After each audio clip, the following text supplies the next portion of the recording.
என் அன்பு மாணவ மாணவிகளுக்கு வணக்கம். 12th ஸ்டாண்டர்ட் ஜுவாலஜியில் உயிரி விலங்கியல்ல பாடம் 1 உயிரிகளில் இனப்பெருக்கம்.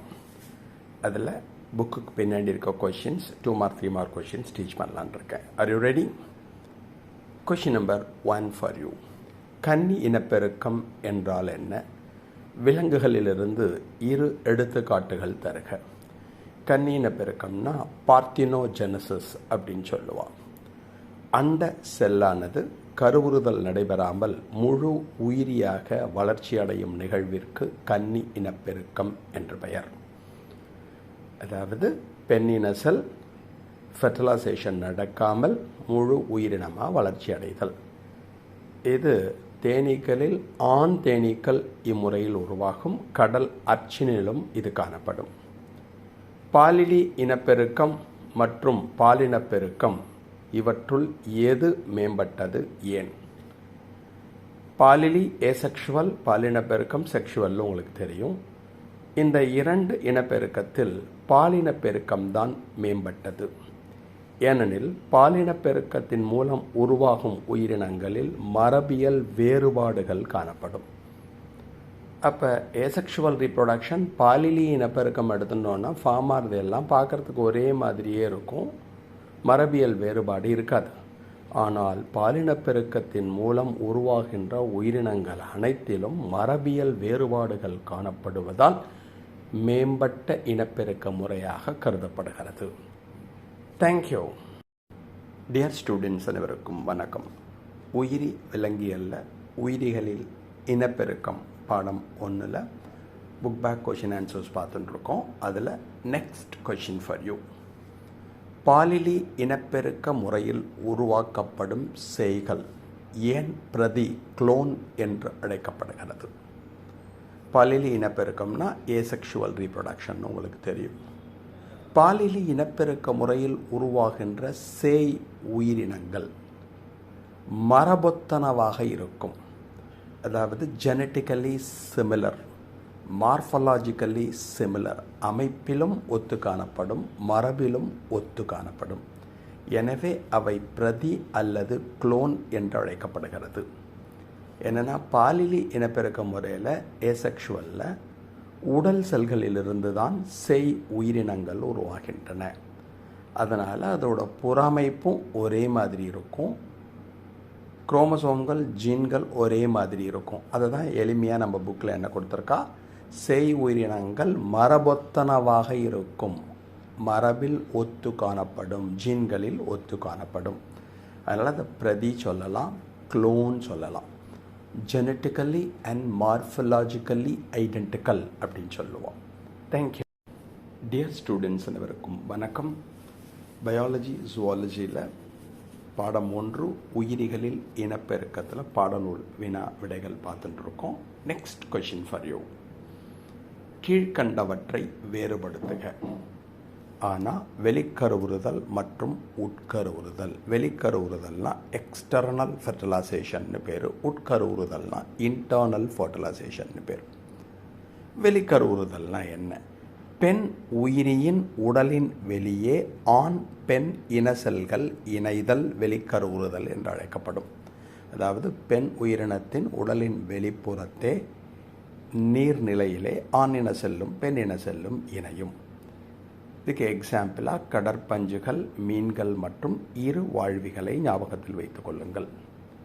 உட்கருவுறுதல் அப்படின்னா இன்டர்னல் ஃபெர்டிலைசேஷன்னு சொல்லுவா.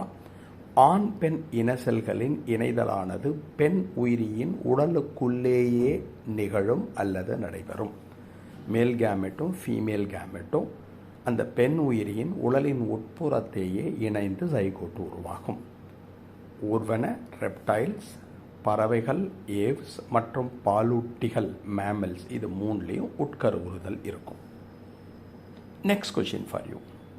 பல்லி மற்றும் பிளனேரியாவில் காணப்படும் இழப்பு மீட்டல், ரீஜெனரேஷன் அப்படின்னு சொல்லுவோம். பல்லியில் உறுப்பு மீட்பை எப்பிமார்போசிஸ் என்று கூறுவார்கள். பிளனேரியாவில் முழு உருவ மீட்பு இருக்கும், அதுக்கு மார்ஃபல் ஆக்சிஸ்னு பேர். அப்போ உறுப்பு மீட்புனா என்ன? இழந்த உடல் உறுப்புகளை மட்டும் மீண்டும் உருவாக்கி கொள்ளும் திறன். பல்லியில் எடுத்துட்டோன்னா வாலை வெட்டிட்டோன்னா திருப்பி அந்த வால் மட்டும் வளரும். அப்போ இழந்த உடல் உறுப்பு மட்டும் மீண்டும் உருவாக்கி கொள்ளும் திறன் அந்த உயிரினத்தில் காணப்பட்டால் அதற்கு உறுப்பு மீட்புன்னு பேர், எபிமார்போசிஸ் என்று அழைப்பார்கள். பிளனேரியாவில் முழு உருவ மீட்பு காணப்படும். அதாவது மார்ஃபலாக்சிஸ்ன்னு சொல்லுவாள். உடலை சின்ன சின்ன துண்டாக வெட்டிட்டோன்னு வச்சுக்கோயேன், ஒவ்வொரு துண்டிலிருந்தும் ஒரு முழு உயிரினம் உருவாகும். அப்போ ஒரு உயிரினத்தை எடுத்துக்கிறோம், பிளனேரியாவை எடுத்துக்கிறோம், அதோட உடம்பை துண்டு துண்டாக வெட்டுறோம், ஒவ்வொரு துண்டிலிருந்தும் மீண்டும் ஒரு புது உயிரினம் தோன்றும். Thank you students, thank you. Dear students அனைவருக்கும் வணக்கம். உயிரி விலங்கியல்ல உயிரிகளில் இனப்பெருக்கத்தில் பாடநூல் வினாக்களை பார்த்துட்டு இருக்கோம். அதில் நெக்ஸ்ட் கொஷின் ஃபார் யூ. இள உயிரி நிலை ஜுவனைல் ஃபேஸ் எவ்வாறு இனப்பெருக்க நிலையிலிருந்து ரீப்ரொடக்டிவ் ஃபேஸ் வேறுபடுகிறது? இள உயிரி நிலைன்னா ஒரு உயிரியின் பிறப்பிற்கும் இனப்பெருக்க முதிர்ச்சிக்கும் இடைப்பட்ட வளர்ச்சி காலம்னு சொல்லுவாள். ஒரு குழந்தை பிறந்ததுலேருந்து இனப்பெருக்க முதிர்ச்சி அடையும் வரை இருக்கின்ற காலத்திற்கு தான் ஜுவனைல் ஃபேஸ், இளம் உயிரி நிலைன்னு பேர். அதான் இள உயிரி நிலைன்னு சொல்லுவோம். இனப்பெருக்க நிலை ரீப்ரொடக்டிவ் ஃபேஸ் ஆனால் ஒரு உயிரியானது இனப்பெருக்கம் செய்து வழித்தோன்றல்களை உருவாக்கும் செயல்களை செய்யும் காலம். அதாவது இனப்பெருக்க முதிர்ச்சி வந்த அப்புறம் இனப்பெருக்கம் செய்து சந்ததிகளை உருவாக்கக்கூடிய ஒரு காலம் இருக்குது பாருங்களேன், அதுக்கு ரீப்ரொடக்டிவ் ஃபேஸ், இனப்பெருக்க நிலை என்ற பெயர். Thank you students, thanks a lot. Dear students அனைவருக்கும் வணக்கம். உயிரி விலங்கியல்ல பாடம் 1 உயிரிகளில் இனப்பெருக்கத்தில் புக் பேக் கொஷின்ஸை பார்த்துட்டு இருக்கோம். Next question for you. உயிரிகளில் காணப்படும் பல்வேறு வகையான ஒருங்கிணைவு முறைகளை விவரி. அதாவது கேமெட்டிக் ஃபியூஷன் எப்படி நடக்கிறது அதை இங்கே கேட்டிருக்கா. சுய கருவுறுதல், ஆட்டோகேமின்னு பேர் இங்கிலீஷில். ஒரே உயிரினத்திலிருந்து உருவாகின்ற ஆண் மற்றும் பெண் இன செல்கள் இணைந்து கருமுட்டையை உருவாக்குதல். எக்ஸாம்பிள் பரமீசியம். அதாவது ஆண் கேமெட் பெண் கேமெட் ரெண்டும் ஒரே உயிரினத்திலிருந்து உருவாகும். அயல் கருவுறுதல், எக்ஸோகேமி. இரு தனித்தனி உயிரினங்களிடமிருந்து உருவாகின்ற ஆண் மற்றும் பெண் இன செல்கள் ஒன்றிணைந்து கருமுட்டையை உருவாக்குகிறது.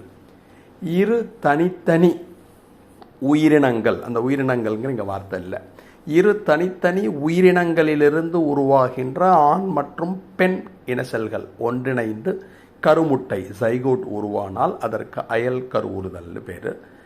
மனிதனை ஞாபகம் வச்சுக்கோங்க. நெக்ஸ்ட் முழு சேர்க்கை, ஹோலோகேமி. முதிர்ந்த உயிரிகள் இனசெல்களை உருவாக்காமல் அவ்வுயிரிகளே இனசெல்கள் போன்று செயல்பட்டு ஒன்றிணைந்து புதிய உயிரிகளை தோற்றுவித்தல். எக்ஸாம்பிள் ட்ரைகோனிம்ஃபியா. அப்படின்னா என்ன அர்த்தம்னா, இனசெல்னு தனியாக வராது, முதிர்ந்த உயிரியே இனசெல்லாக செயல்பட்டு அவை இணைந்து புது உயிரினத்தை உருவாக்கும். இளம் செல் சேர்க்கை, பெடோகேமி.